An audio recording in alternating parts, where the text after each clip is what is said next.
Assalamualaikum warahmatullahi wabarakatuh. Salam sejahtera bagi kita semua.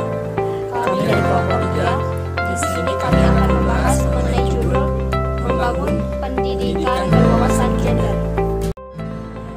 Gender berasal dari bahasa Inggris yang artinya jenis kelamin. Istilah ini dikemukakan oleh ilmuwan sosial dengan maksud menjelaskan perbedaan antara perempuan dan laki-laki yang mempunyai sifat bawaan dan bentukan budaya.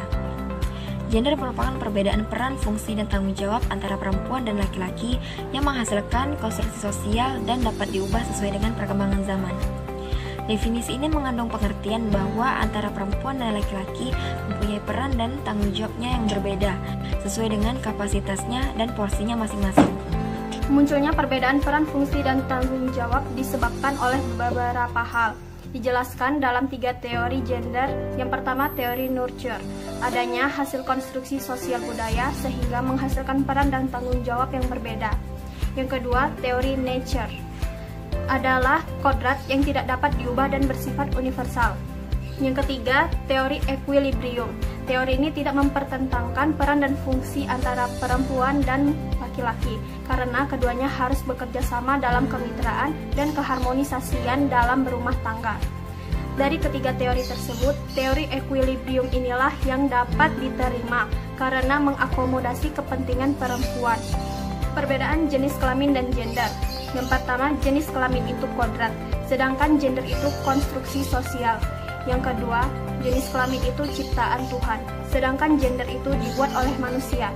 Yang ketiga, jenis kelamin itu dikenal sejak lahir, sedangkan gender dapat dirubah oleh manusia. Yang keempat, jenis kelamin itu tidak dapat dirubah, sedangkan gender dapat dilakukan oleh manusia. Yang kelima, jenis kelamin itu bersifat universal dan berlaku sepanjang masa, sedangkan gender beradaptasi dengan budaya. Persoalan gender di dalam pendidikan. Keadilan dan kesetaraan gender didefinisikan sebagai suatu kondisi yang setara dan seimbang antara laki-laki dan perempuan dalam memperoleh peluang, kesempatan, partisipasi, kontrol, dan manfaat pembangunan, baik di dalam maupun di luar rumah tangga. Keadilan gender adalah keadilan dalam memperlakukan perempuan dan laki-laki sesuai kebutuhan mereka. Kesetaraan gender berarti kesamaan kondisi bagi laki-laki dan perempuan untuk memperoleh kesempatan serta hak-haknya sebagai manusia, agar mampu berperan dan berpartisipasi dalam kegiatan politik, hukum, ekonomi, sosial budaya, pendidikan, pertahanan, dan keamanan nasional, serta kesamaan dalam menikmati hasil pembangunan tersebut. Kesetaraan gender juga meliputi penghapusan diskriminasi dan ketidakadilan struktural baik terhadap laki-laki maupun perempuan. Sedangkan keadilan gender adalah suatu proses dan perlakuan adil terhadap perempuan dan laki-laki. Kesetaraan gender dalam dunia pendidikan memang harus terwujud, karena pendidikan merupakan bagian dari beberapa aspek yang berhak dinikmati oleh perempuan. Namun, tak bisa dipungkiri, persoalan gender memang muncul di dalam dunia pendidikan. Sebelum membahas lebih jauh tentang persoalan gender dalam pendidikan, banyak persoalan tentang kesenjangan gender di Indonesia. Hal ini perlu agar kita bisa mengambil pelajaran dari kisah pahit di masa lalu terkait kesenjangan gender, sehingga bisa mencegah kejadian serupa di masa yang akan datang. Kesenjangan gender di Indonesia terdeskripsikan dari beberapa hal yang merendahkan harkat dan martabat perempuan, antara lain diantaranya: yang pertama, masih banyak perempuan yang dirugikan dengan peraturan perundang-undangan yang diskriminatif atau gender. Yang kedua yaitu banyaknya penipuan dan perdagangan perempuan untuk dipekerjakan dengan penghasilan yang menjanjikan atau TKW dan sebagainya. Yang ketiga, perlindungan hukum yang kurang memadai terhadap tindak kekerasan, pemerkosaan, dan penyiksaan fisik maupun non-fisik.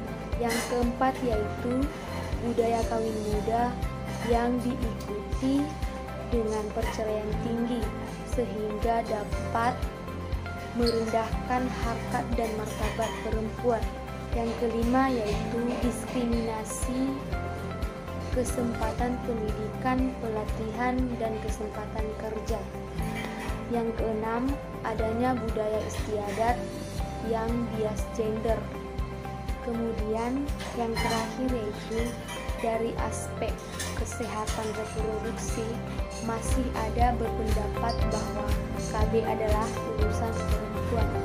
Secara lebih detail, ketidakadilan gender termanifestasikan dalam beberapa bentuk, yaitu yang pertama yaitu marginalisasi atau proses pemiringan yang dapat mengakibatkan kemiskinan secara ekonomi.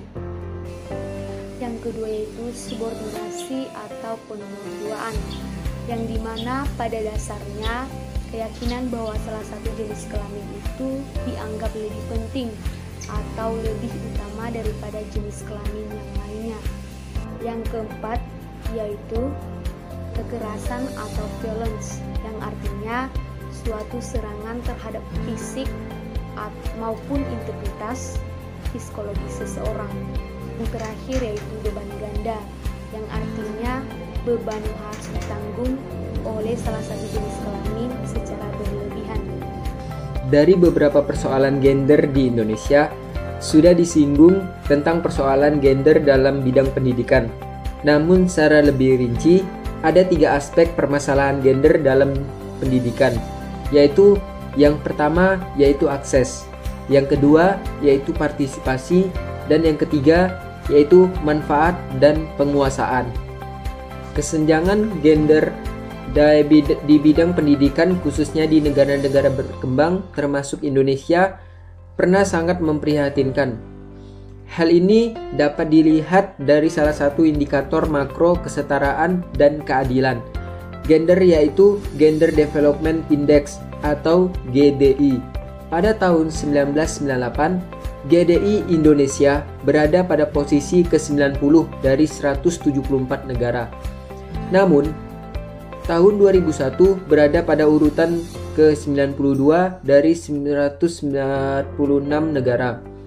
Tahun 2002 dan 2003, Indonesia berada pada ranking 91 dari 146 negara, yaitu posisi paling rendah di antara negara-negara ASEAN. Singapura pada ranking 28, Malaysia 53, Thailand 61, Filipina 66, dan Vietnam 89. Walaupun kebijakan pendidikan di Indonesia tidak membedakan akses menurut jenis kelamin, dalam kenyataannya, perempuan masih tertinggal dalam menikmati kesempatan belajar. Persoalan-persoalan gender dalam pendidikan tidak seharusnya terjadi karena terdapat Undang-Undang Nomor 39 Tahun 1999 tentang Hak Asasi Manusia yang memuat pasal-pasal yang mendukung kesetaraan pendidikan dan penjaminan hak perempuan untuk memperoleh pendidikan. Faktor penyebab munculnya kesenjangan gender. Menurut Arif Rahman yang dikutip Harun Natasha pada tahun 2013, 58 sampai dengan 59 ada beberapa faktor. Yang pertama itu menomorduakan perempuan. Hal ini didasari oleh kultur budaya Indonesia yang selalu berpikir bahwa perempuan hanya sebatas ibu rumah tangga, sedangkan mereka mempunyai semangat juang yang tinggi untuk melanjutkan pendidikan. Sebagai contohnya, banyak gadis atau perempuan di desa yang merasakan atau berpikir bahwa tamatan SMA saja sudah cukup. Yang kedua yaitu struktur sekolah yang kurang memberi kesempatan kepada wanita atau perempuan. Yang ketiga yaitu kelemahnya kesetaraan gender. Hal ini juga belum didukung oleh lembaga-lembaga negara. Sebagai contohnya seperti perbedaan gaji laki-laki dan gaji perempuan. Yang keempat yaitu manajemen rumah tangga yang belum seimbang. Hal ini cenderung memaksakan wanita untuk mengalah karena harus mengurus anak dan rumah, yang memberikan kesempatan kepada laki-laki untuk melanjutkan pendidikan yang lebih tinggi, padahal sebenarnya wanita tersebut mampu. Yang kelima atau yang terakhir, kesepakatan yang melemahkan perempuan. Dalam berhubungan, apalagi ke jenjang yang lebih serius seperti suami istri, pasti memiliki kesepakatan yang dimana kesepakatan tersebut terpaksa melemahkan perempuan.